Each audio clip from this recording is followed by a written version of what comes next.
सम यानी सूत्री यानी विभाजन होता है। माइटोसिस या मियोसिस,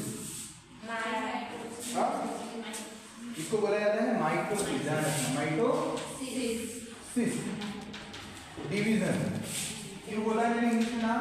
क्योंकि वो एग्जाम में कभी कभी क्या करता है, नहीं कभी कभी हिंदी में दे देता है, आपको हमेशा टाइम को इंग्लिश में देता है, ठीक है? तो उसको इंग्लिश में ध्यान रखना, ठीक है? ओके,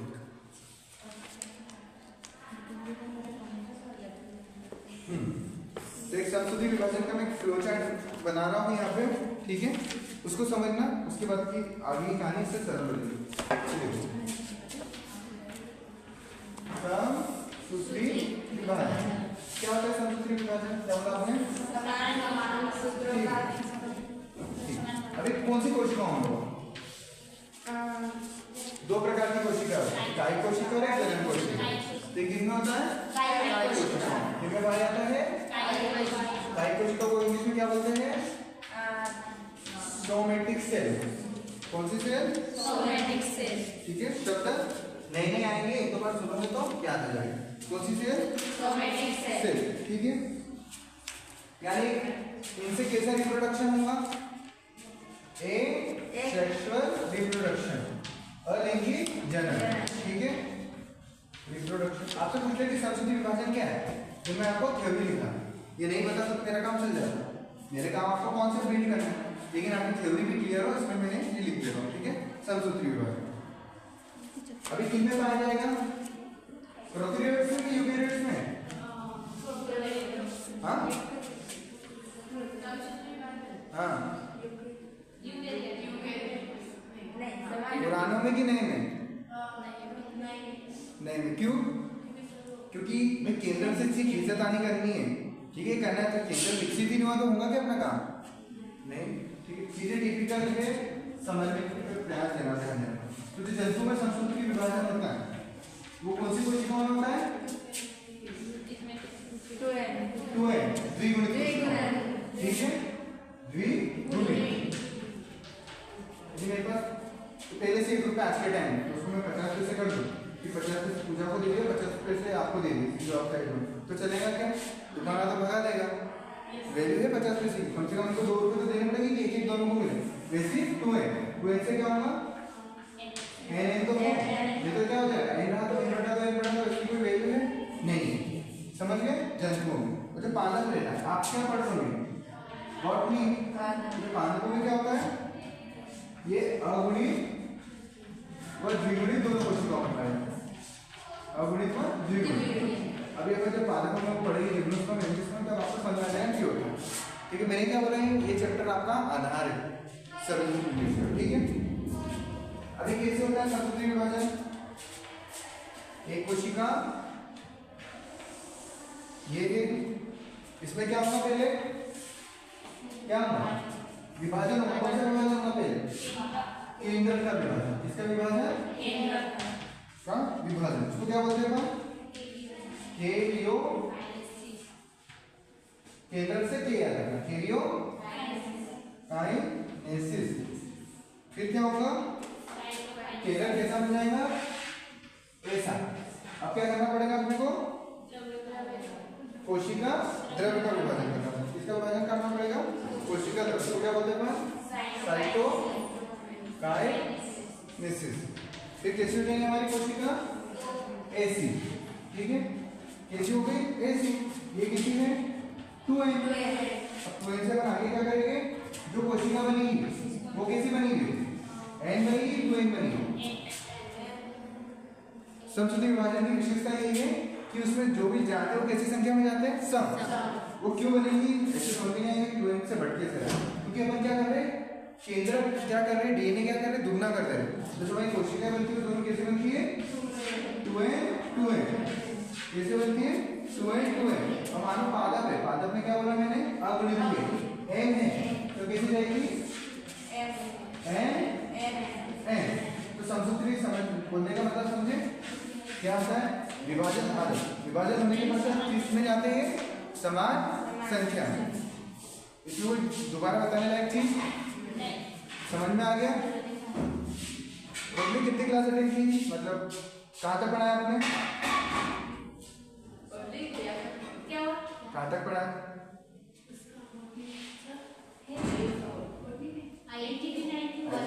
चलो अभी वेट रूम तो वीडियो से ना इसको पिक्चर जैसा देख लेता सर में एक बार आ ठीक है चलो देख ले, आप हो सकता आ भी जाए। रुचि में हमसे पढ़ा था नहीं, ये दोनों मेरे साथ थे, जूनियर्स थे, हम एक ही स्कूल में पढ़े, ठीक है। कौन नहीं पढ़ी। नहीं तो एक ही स्कूल में तो थी ना। नहीं पढ़ी ना। अरे ठीक है, टॉपिक चेंज, अपने स्कूल का पूरा क्लास में करेंगे, हम किसी दिन के लिए देखेंगे यहाँ पे दूसरे विद्यालय के साथ होता क्या है, ये कठिन क्यों पड़ता है, कारण क्या है, क्योंकि किसका पोर्शन है, क्लास 11 का। क्लास 11 में सिलेबस एकदम बढ़ जाता है, उतनी मैच्योरिटी नहीं रहती स्टूडेंट में कि उसको ठीक तरीके से समझ पाए। क्यों ये कॉलेज में डबल नहीं दिया, क्लास 11 में कितने चैप्टर थे, 26 थे, कितने थे, कितने थे, 20-22 कि 24 थे, ठीक है। और अभी कितनी यूनिट है आपको फर्स्ट ईयर में, 5 यूनिट में ज़्यादा से ज़्यादा आपके कितने चैप्टर आ रहे हैं, 8 या 9, तो यदि फर्स्ट ईयर वाले बच्चों को 9 चैप्टर दे रहे पढ़ने के लिए और 11 वाले को 24 दे रहे, अंतर है। वहाँ क्या पढ़ा था आपने, वहाँ बस आपको एक ओवरव्यू देने के लिए बोला था कि आप भविष्य में जाके क्या पढ़ो, जो आप पूरा भविष्य में पढ़ने वाले हो आपको 11th में नहीं दिए, ठीक है। अब आपको यहाँ क्या पढ़ना है, इसको समझना है, यहाँ पढ़ना था यहाँ समझना है, इसलिए मैं यहाँ समझाने पे जोड़ देता हूँ, ठीक है। पढ़ के आए हो 11th में, ठीक है, बाकी इतना सब मैं तो देख रहा है तो मेरे को भी नहीं आया, ठीक है। अब मैंने क्या बोला, क्या पढ़ेंगे अपन, विभाजन, एम से दर्शाया गया। अब इसकी कितनी प्रवस्था होती है, 4, क्या कौन कौन सी,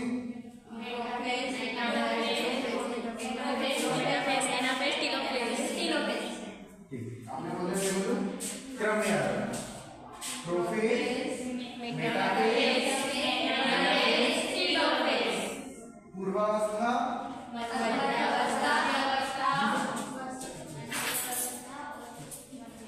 मध्यावस्था, फिर अंत्यावस्था, और बोलो बोलो कुछ गलत नहीं है, हाँ, अंत कब आता है, शुरुआत में कि अंत में, अंत में आता है, पूर्वावस्था, मध्यावस्था, फिर पश्चावस्था और अंत्यावस्था। इंग्लिश में सरल है कि इंग्लिश में सरल, दोनों में सरल है। इसमें हिंदी में वर्ड का मीनिंग समझ में आता है, इंग्लिश में प्रोफेज, प्रो यानी पहले का फेज, मेटाफेज, मेटा यानी बीच का, ठीक है, एनाफेज, एनाफेज यानी जो टेल के पीछे का आना वाला, उसमें बताओ, टीलोफेज, टीलो यानी टेल का आती है सर पे, उसको पीछे देखिए यानी आखिरी वाला, तो पूर्वावस्था यानी पहले की, मध्यावस्था, पश्चिमावस्था, मध्य के बाद आएगी पश्चिमावस्था और फिर अंत्यावस्था। नाम याद रखोगे, नहीं रखोगे तो भी याद रखना ही पड़ेगा, तो सच्चा रखेंगे, ठीक है। चलो अब क्या पढ़ेंगे अपन, प्रोफेज। अपन हम कहाँ पे आ गए, कोशिका को विभाजन करने के लिए, कोशिका बड़ा ली, डीएनए द्विगुणित हो गया, सब हो गया। अब क्या करना है, उसका काम करना, मतलब विभाजन करना। कैसे करेंगे, क्रोमोसोम याद है, ये देखो,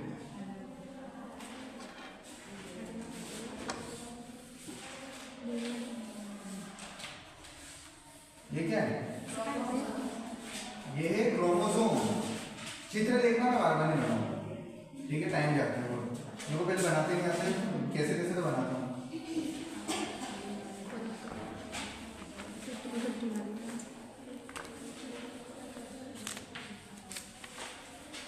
ये जो दिखने बाहर ना, ये झिल्ली, इसे बोलते हैं हम क्रोमो, और जो अंदर प्रदान से उसको क्या बोलते हैं, ये ना बड़ा स्ट्रक्चर वो क्या है, डीएनए। वो डीएनए किस रूप में है, क्रोमेटिन के रूप में, किस रूप में, समझ रहे हो, क्रोमोसोम क्रोमेटिन के अंदर, ठीक है। इतना याद रखना, क्रोमोसोम बाहर के पैकेजिंग को क्रोमोसोम बोलेंगे, वो क्रोमेटिन जो उसके अंदर डीएनए इस पे जोर इसलिए दे रहा हूँ क्योंकि आगे कंफ्यूजन आता है, तो मैं चारों नाम है, ठीक है। ये कैसी दिख रही है? एक रंग की दिख रही है, इसको बोलते हैं सिस्टर क्रोमेटिन, यानी कि एक बोला पुत्री कोशिका सुना, ये दो से सिस्टर, सिस्टर क्रोमेटिन यानी बहन को, या पुत्री क्रोमेटिन या सिस्टर ही हो जाएगा, सिस्टर क्रोमेटिन, ठीक है। अब मैंने क्या बोला था, जरा ऊपर से आ रहा क्या, समझने की कोशिश करो, बुक से पढ़ोगे या तो मैं जो पढ़ाता हूँ ना वो मैंने बता तो देखो क्या पढ़ाता हूँ, एक बार घर से देख के आया कि किस लेवल पे है वो चीज़, और फिर यहाँ देखा फिर खुद कंपैरिजन किया। ये नहीं बोल रहा मैं, अच्छा हो सकता है नहीं भी हो रहा है, पढ़ के आ रहा ना तो ईजी हो जाती है चीज़। आप घर से पढ़ोगे फिर देखोगे ये तो समझ में नहीं, अब आएगा अरे अच्छा ये ऐसा था, ठीक है, क्योंकि मैं खुद ऐसे समझता हूँ। फिर ये क्या होता है, यहाँ पे क्या होता है, प्रोटीन होता है, उस प्रोटीन को क्या बोलते हैं, नाम पता चल रहा है, काइनेटोकोर। प्रोटीन क्या होता है, काइनेटोकोर, क्या नाम है उसका, काइनेटोकोर। वो जो ये संरचना है जिसको पकड़े रखी उसको बोलते हैं बस सेंट्रोमियर, क्या बोलते हैं, सेंट्रोमियर, ठीक है, सेंट्रोमियर। ये कहाँ पे है, बीच में, बीच यानी सेंटर, हमने क्या किया, इनको पकड़ के रखा है, मियर, मियर यानी पियर, पियर यानी दोस्त, दोस्त ने क्या किया है, पकड़ के रखा है, तो सेंट्रोमियर।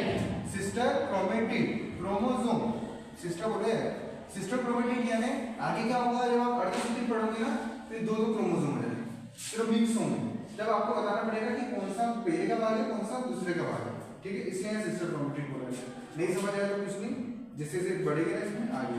अब अपन क्या पढ़ रहे हैं, प्रोफेज। प्रोफेज के लिए कैसा फेज है, पहले शुरुआत, तो क्या होगा इसमें, इसमें क्या होगा, केंद्र को क्या करना है, विभाजित करना है, तो क्या करेंगे पहले अपन, हाँ पहले क्या पुराना कचरा उसको क्या करना पड़ेगा, खत्म करना पड़ेगा। एक से कितने बनाने, दो, तो इसमें क्या होगा, केंद्रिका, ये चित्र मत बनाना, एंडोप्लाज्मिक रेटिकुलम जो भी है वो सब क्या कैसे हो जाते हैं, विलुप्त हो जाते हैं, और जो हमारे क्रोमेटिन है वो संगठित होकर क्या बन जाते हैं, क्रोमोसोम बनने वाले हैं, क्या बनने वाले होते हैं, क्रोमोसोम, किस होम, क्रोमोसोम में रूपांतरित होते हैं, ठीक है।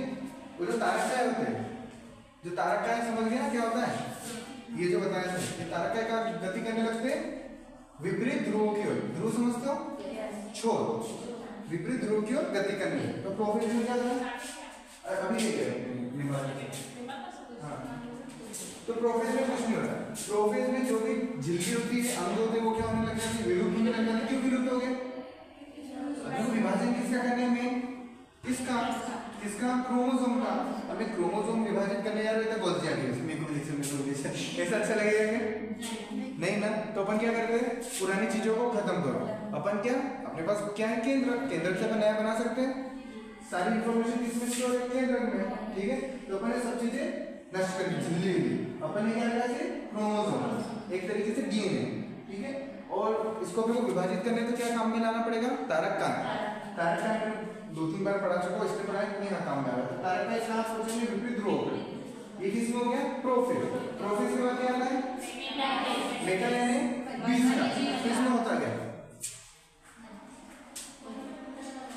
इसमें ये यही बना दो। अब अपन क्या पढ़ेंगे, मेटाफेज,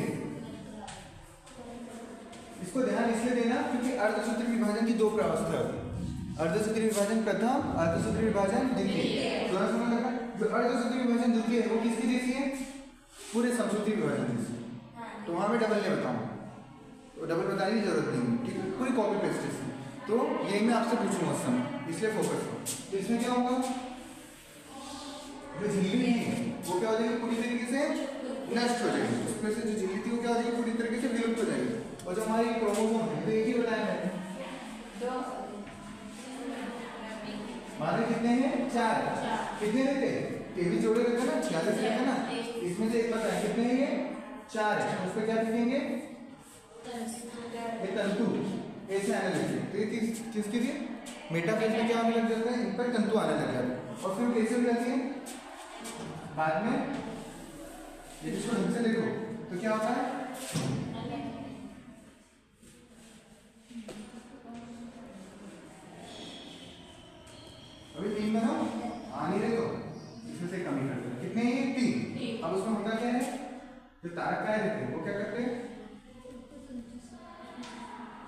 लिखेंगे? वो नहीं है मच्छी पकड़ने वाला, फिश कीपर बोलते हैं, ठीक है। तो वो क्या लिखेंगे? जाल। क्या लिखेंगे? अभी कहाँ दिख रहे हैं आपको? बीच में। बीच यानी क्या बोलते हैं? मेटा। बीच यानी मेटा। तो ये क्या बनाते हैं? मेटा फेस प्लेट, ठीक है। सॉरी, ठीक है, ठीक है। इधर इधर कुछ छोटे मोटे मत करना, ठीक है। तो इस स्थिति से कैसे आई स्थिति? ऐसे। तो मेटाफेज नाम कैसे पड़ा समझ में आया? एनाफेज में कुछ नहीं था, जो बाहर की चीजें थी अपन ने क्या कर दी? खत्म कर दी। कौन कौन सी बाहर की थी?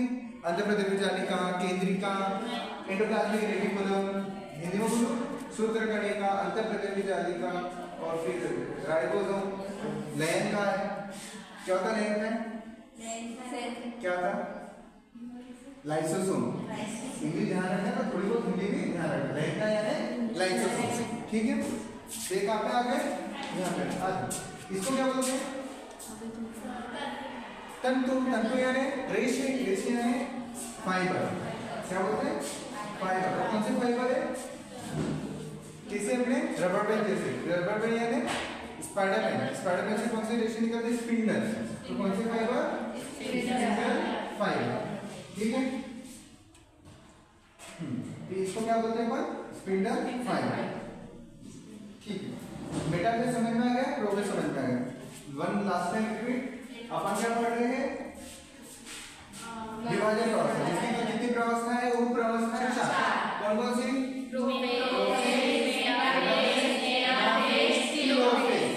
अब हिंदी में बताओ। एक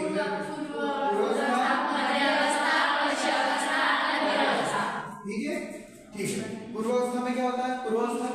पूर्वावस्था का पहला भाग कौन है? प्रोफेज है, पक्का? खुद अकेली है, उसका कोई भाग नहीं है। आगे भाग आएंगे, कैसे कंफ्यूज मत होना। ऐसा मतलब लिखना पूर्वावस्था में चारों लिखती अलग अलग, ठीक है। ये खुद अपने प्रोफेज में क्या होगा? अपने को क्या करना है? विभाजन करना है। तो अपन इसमें क्या करेंगे? सब कोशिकाएं नष्ट कर देंगे। क्या रहेगा हमारा? सिर्फ क्रोमोसोम, ठीक है। मेटाफेज में क्या होगा? ये झिल्ली है, वो क्या हो जाएगी? केंद्र झिल्ली नष्ट हो जाएगी। ये जो है तारक का है, वो कहाँ पे आने लग जाएंगे? सेंटर में आने लग जाएंगे। ये फिर क्या बनाएंगे? ध्रुव बनाएंगे। ये क्या कहेंगे? तंतु। तंतु जिससे हमारे क्रोमोसोम कहाँ पे आ जाएंगे? मध्य में। ये हो गया। अब किसका आएंगे पर? एनाफेज। आओ क्या बता दो? इसे मिटाना नहीं, सब मिटा देंगे।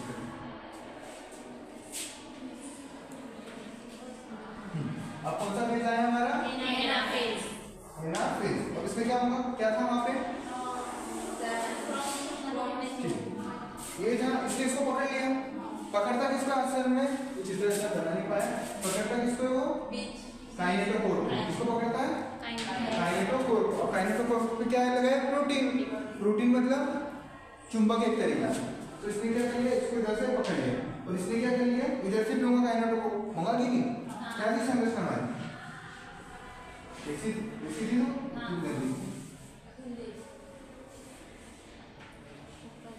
ऐसी थी। ये यहाँ दबी क्यों थी? क्योंकि यहाँ पे क्या है? प्रोटीन की डिस्क। अब इसको मैंने क्या कर दिया? ऐसे घुमा के ऐसा रख दिया, ऐसा रख दिया। तो यहाँ पे क्या है? हमारे काइनेटोकोर जुड़े। तो इससे क्या जोड़ दिया अपन ने? स्पिंडल फाइबर, तंतु तंतु जोड़ दिए। ऊपर से जाना बहुत अच्छी बात है। थोड़ा सा जाना चाहिए, नहीं जा रहा तो अच्छा, ठीक है। क्या आएंगे यहाँ पे? कि केंद्र। केंद्र लिखा होता है एक। ट्रिक क्या है? ट्रिक मतलब समझने का तरीका। यदि एक दिखे, यदि एक संख्या में हो तो तारा केंद्र, तो दो दिखे तो तारा का है। तो अपन ने वो तो मछुआरे तो रख दिए, मतलब ऐसे व्यक्ति को रख दिया जो फेंकेगा रस्सी। अब अपने को क्या चाहिए? ये चाहिए। तो होगा क्या? दो चित्र बना दो। होता क्या असल में? ऐसा रहता है, ऐसा। यहाँ पे क्या रहता है? Protein, kinetochore. तो ये फेंकता है ऐसा। एक इन्हें इधर से पकड़ा, एक इन्हें इधर से पकड़ा। तो उसको क्या करता है? इसको ऊपर खींच लेता है और इसको नीचे खींच लेता है। तो कैसी हो जाती है संरचना? दो भागों बढ़ जाती है। कैसी बढ़ जाएगी? इसको हमने ऊपर खींचा तो कैसी हो गई है? ऐसी। और इसको भी नीचे खींचा तो कैसी हो गई? ऐसी।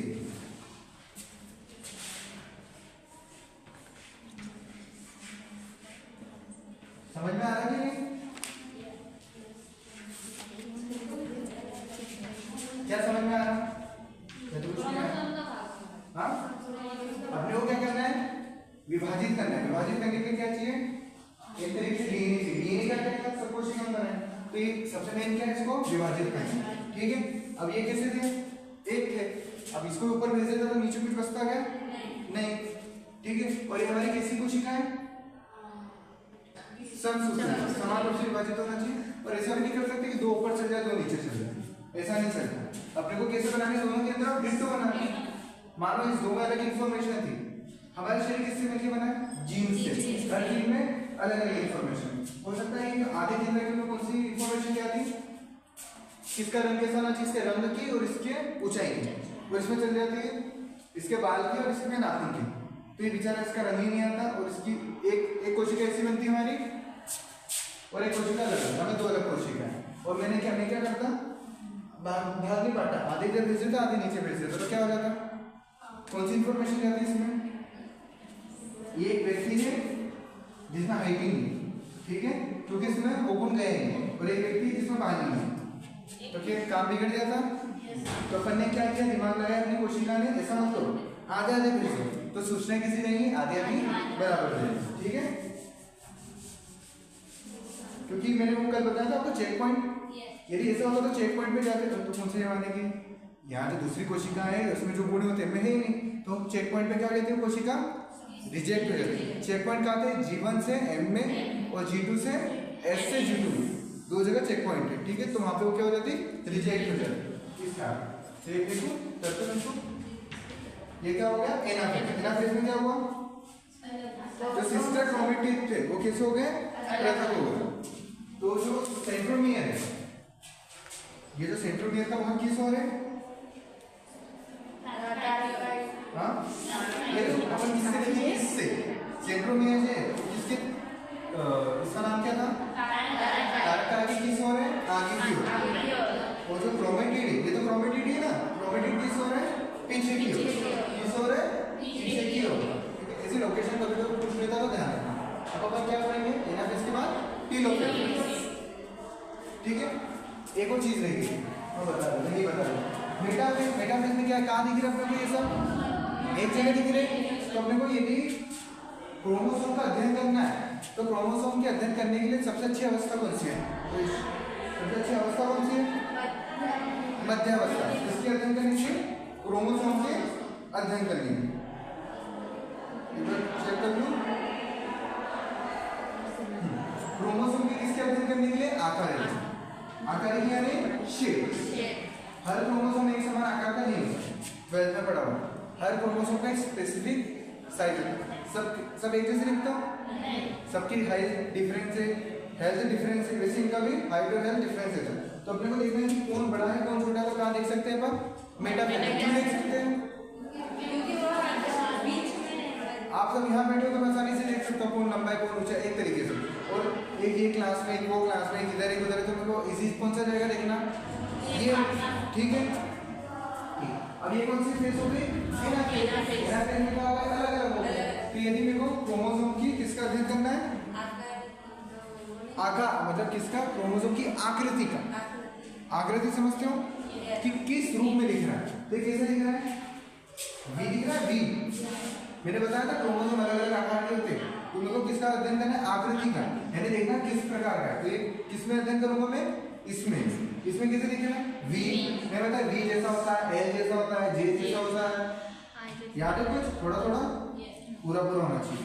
ठीक है, तो ये कैसे दिख रहा है? माना ये कैसे दिख रहा है? एल। ये देखो एल, ये कैसे दिख रहा है? एल। ये कैसे दिख रहा है? वी। तो मेरे को इनकी वी, एल, जे, आई ये आकृति का अध्ययन करना, तो किस फेज में करूंगा? क्यों करूंगा एनाफेज में? अलग अलग हो गए, मैं आसानी से देख सकता हूँ कि किस आकृति। अब अपनी आखिर क्या बच रही है? टेलोफेज। मैंने क्या कर लिया? इनको अलग अलग कर दिया। अब मेरा क्या बच रहा है काम? आखिरी क्या काम बच रहा है? आखिरी वो डबल, मतलब क्रोमोसोम डबल। अब एक बार मेरा काम है कि इसको ऊपर भेज दूं, इसने इसको पकड़ लिया तो इसको खींच लो, इसने इसको पकड़ लिया तो इसको नीचे खींच लो, तो क्या होगा? अलग अलग हो जाएंगे। ये क्या था असल में? डीएनए थे। तो क्या हो जाएंगे? अब दो अब कितने केंद्र बन गए? दो। अब क्या बचेगा? सिर्फ कोशिका द्रव्य विभाजन करके क्या हो जाएगा? दो अलग अलग बन जाएंगे। ठीक है। अब मैं क्या कर रहा था, मैं आपको जूलॉजी और बॉटनी दोनों साथ में लेकर चल रहा हूँ। ये प्रक्रिया किस में देखी जा रही है? दोनों में, जंतु और पादप में। लेकिन जंतु और पादप में विभाजन की प्रक्रिया अलग होती है। ठीक है। हमारे शरीर में तो इसे होती, पादपों में इसे नहीं होती विभाजन। यहाँ तक की प्रक्रिया क्या रहती है? सेम। कहाँ तक की प्रक्रिया? कैरियोकाइनेसिस तक की, साइटोकाइनेसिस तक की, कैरियोकाइनेसिस तक की। ठीक है। कोशिका द्रव्य विभाजन की प्रक्रिया अलग होती है। एक फाइनल रिपीट कर देता हूँ। हमने क्या पढ़ा? यहीं पे देखो, पूर्वावस्था में कोशिका आई, क्या हुआ? अंतःतल में जाने का एंडोप्लाज्मिक रेटिकुलम, माइटोकॉन्ड्रिया, सभी कोशिका विलुप्त हो गए। ठीक है। झिल्ली विलुप्त हो गई। क्या बचा? सिर्फ क्रोमोसोम, केंद्र में। ठीक है। मध्यावस्था में क्या हुआ? मध्यावस्था में जो हमारे स्पिंडल फाइबर थे वो किस पे आ गए? ध्रुवों पे आ गए, एवं वो जो क्रोमोसोम थे कहाँ हो गए? बीच में स्थित हो गए। ठीक है। ये किसके लिए उपयुक्त है? उनकी क्या देखने के लिए? आकार कि किस आकार के, बड़े या छोटे, किसका आकार देखने के लिए? क्रोमोसोम। पश्चावस्था है ना, इसमें क्या हुआ? क्रोमोसोम अलग अलग क्या हो गई? अलग अलग। और अंतःवस्था में क्या हुआ? दो हमको अलग अलग कोशिका केंद्र का विभाजन हुआ। ठीक है। एक बार थ्योरी भी देख लिया इसकी, कुछ छूट तो नहीं रहा है। प्रोफेज में मैंने ये बताया, ये व्यवस्था क्रोमोसोम से क्रोमेटिन की संघनन की व्यवस्था है। ये कैसा था? क्रोमेटिन से क्या बन गया था? क्रोमोसोम बन गया था, पास पास आ गए थे। ठीक है। यहाँ पे केंद्र वगैरह सब क्या हो जाते हैं? विलुप्त हो जाते हैं। सभी कोशिकाएं क्या हो जाते हैं? विलुप्त हो जाते हैं। ठीक है। मध्यावस्था में क्या हो जाता है? क्रोमोसोम बीच में आ जाता है, तर्कतंतु बीच में जाते हैं। ठीक है। पश्चावस्था में क्या होता है? ऐसा होता है। इससे देखिए, कब इससे समझ नहीं आया। ये थे, इसने धागा फेंका तो इससे क्या होगा? ये ऊपर होगा। दिख रहा है? ये जो चित्र है वैसे समझ में आ गया होगा, नहीं आया होगा तो ये इसको क्या कर लेते हैं? तोड़ के ऊपर कर लेते हैं। ठीक है। और टीलोफेज में क्या होगा? ये अलग, यानी कि जो प्रोफेज में हुआ, प्रोफेज में क्या होता? विलुप्त हो गए, कोशिका नष्ट हो गए। अपनी कोशिका वापस तो लाने पड़ेंगे, केंद्र लेके कहाँ तक घूमूंगा? तो यहाँ पे क्या होगा? जितने भी कोशिका थे वापस आ जाते हैं, केंद्र झिल्ली वापस आ जाती है, आवरण वापस निर्माण हो जाता है। ठीक है। अब अपन देखेंगे कोशिका द्रव्य विभाजन, ये भी इंपॉर्टेंट है। ठीक है। अब वो कैसे होता है? छोटा सा है ये, बोलेंगे तो नहीं? अर्धसूत्री विभाजन में भी काम में आएगा। यहाँ पे कितना क्रोमोसोम था अपने पास? एक। अर्धसूत्री विभाजन में कितने क्रोमोसोम आ जाएंगे? दो। क्यों दो आएंगे? अर्धसूत्री विभाजन कौन सी कोशिकाओं के बीच होता है? कायिक कोशिका, जनन कोशिका। जनन कोशिका यानी नर युग्मक एवं मादा युग्मक मिलेगा, क्या बनेगा? युग्मक मिलेगा। बच्चे में कैरेक्टर आना है, बेटे के नियम देखे थे तो गुण कैसे आने चाहिए? दोनों के आना चाहिए। इसलिए वहां पे कितने क्रोमोसोम आते हैं? दो। इसमें कुछ हो रहा था क्या? एक और इंट्रोडक्शन था, इंट्रोडक्शन, इसलिए इसमें कितना क्रोमोसोम आया? एक। कारण ध्यान रखना, बाकी उसके साथ तो आ ही जाएगा यहाँ। ठीक है। अपन क्या देखेंगे? कैरियोकाइनेसिस यानी कि साइटोकाइनेसिस। हिंदी में मैं हिंदी में बोला करूंगा, इंग्लिश में बोलूंगी कि मैं इंग्लिश में बोलूंगा, हिंदी में बोलूंगा, दोनों में याद करो। साइटो यानी साइटोप्लाज्म, काइनेसिस यानी विभाजन होना, कोशिका द्रव्य का विभाजन। ठीक है। तो अपन किस में देखेंगे? दोनों में। अपन क्या पढ़ रहे हैं यहाँ पे? दोनों चीजें पढ़ रहे हैं एक तरीके से। तो अपन किस में देखेंगे? जंतु कोशिका में, और किस में देखेंगे? पादप कोशिका। ठीक है। अब जंतु कोशिका कैसी थी? कैसी थी? उसमें क्या होते थे? दो केंद्र होते थे। कोशिका झिल्ली की क्या विशेषता है? कोशिका झिल्ली जो चयनात्मक कार्य में होती है। कोशिका झिल्ली दिखती है, बैक्टीरिया में किसी उबड़ा खाबड़ थी, अजीब सी दिखी थी। तो इसमें क्या होता है? जंतु कोशिका में कोशिका झिल्ली कैसी हो जाती है? ऐसी हो जाती है। कैसी हो जाती है? मुड़ जाती है। और क्या बना देती है?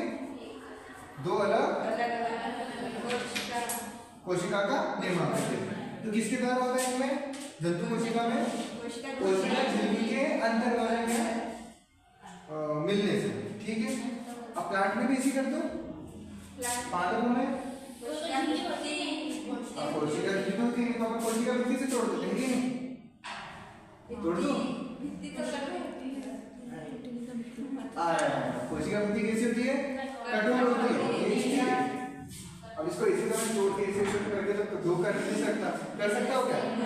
नहीं कर सकता ना, तो ये कैसी होती है? कठोर होती है। तो अपने को क्या करना पड़ेगा? और कुछ काम करना पड़ेगा। अब ये काम करने के लिए एक संरचना होती है जो मैं आपको बता चुका हूँ। कोशिका भित्ति में कौन सी संरचना है? इसके लिए होती है हमारे पास फेगमोप्लास्ट। याद आ रहा है कि याद दिलाओ? याद दिलाना पड़ेगा, टाइम हो गया।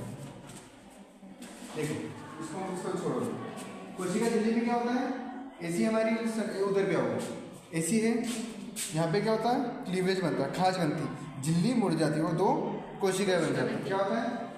जब एक कोशिका झिल्ली कैसी हो जाती है? मुड़ जाती है, कैसी? दो कोशिका। लेकिन पादपों में जो सबसे बाहरी झिल्ली होती है वो कौन सी होती है? कोशिका झिल्ली को तो अपन ऐसे मोड़ नहीं सकते, उतनी ताकत नहीं है अपने में, तो अपन क्या करेंगे? दूसरा काम करेंगे। अपन क्या करेंगे? सेल प्लेट का निर्माण करेंगे। सेल प्लेट का, सेल प्लेट का निर्माण कौन करता है? फेगमोप्लास्ट। याद आया इसका नाम? भूल गए? याद नहीं। नोट सेंड हो चुके हैं, हैंड रिटन नोट जो ये कॉपी है, ये कॉपी डिटो ये चैप्टर आपके ग्रुप में पहुंच गया। कौन किस किसने देखा? देखा? ये ग्रुप में, तुम दोनों ग्रुप में नहीं हो ना?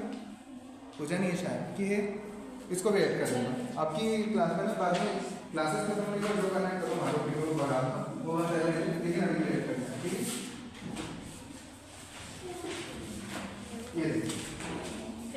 ये इसलिए बोला था मैंने कि हर चीज है जुड़ी हुई। यहाँ ये क्या थी अपनी कोशिका? क्या थी? भित्ति। यहाँ पे मैंने बोली थी संरचना थी, इसको क्या बोलते हैं? इसका नाम एक फेगमोप्लास्ट लिखा था मैंने। जो प्लाज्मोडेस्माटा है वो किसकी जगह काम करता है? फेगमोप्लास्ट। मैंने क्या बोला था? ये दो कोशिका भित्ति को जोड़ने का काम, तो जो जोड़ सकता है वो तोड़ भी सकता है, ठीक है। तो इसको तोड़ने का काम कौन करता है? फेगमोप्लाज्मेटा। असल में फेगमोप्लाज्मेटा क्या है? वो एक राइबोसोम। क्या है वो? आपके सामने बोल रहा हूँ, मुझे याद आ रहा है, मैंने राइबोसोम कहीं पढ़ाया था, आप भी पढ़ाने में राइबोसोम में ये शब्द मैं पढ़ चुका हूँ, ठीक है। अभी आपके सामने खोलते हैं राइबोसोम में गोल्जी का कहीं पढ़ा था मैंने। गोल्जी का क्या करता है? प्रोटीन का निर्माण करता है। ये क्या करता है?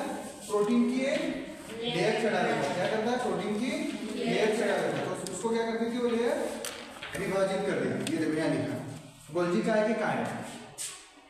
कोशिकीय भित्ति पदार्थों का निर्माण, लैक्टिन, पेक्टिन, हेमिसेलुलोज। कोशिका भित्ति निर्माण में सेल प्लेट का निर्माण। सेल प्लेट का निर्माण कौन करता है? तो ये काम कौन करेगा? गोल्जी काय। काम की बात अपनी इतनी थी कि जंतु कोशिका पादप कोशिका में विभाजन की प्रक्रिया अलग अलग है। जंतु कोशिका में किसके द्वारा होता है? कोशिका झिल्ली। इसको कौन सी मेथड बोलते हैं? खाच विधि। कौन सी विधि? खाच विधि। खाच मतलब ऐसे अलग हो जाता है। और इसमें किसके द्वारा होता है? फेगमोप्लास्ट। इसको बोलते हैं सेल प्लेट विधि। क्लियर है? आगे बढ़ो, ठीक। ये आपका कंप्लीट होता है समसूत्री विभाजन, ठीक। अब एक मिनट गाइड खोल रखना, मुझे देखना है इसमें कोई चीज अलग है नहीं है, ये कुछ छूट तो नहीं है। कुछ चीज छुट्टी हो ना आपने जो गाइड में दी हो पढ़ने के लिए, और इसमें नहीं हो तो प्लीज बता देगा। कपड़े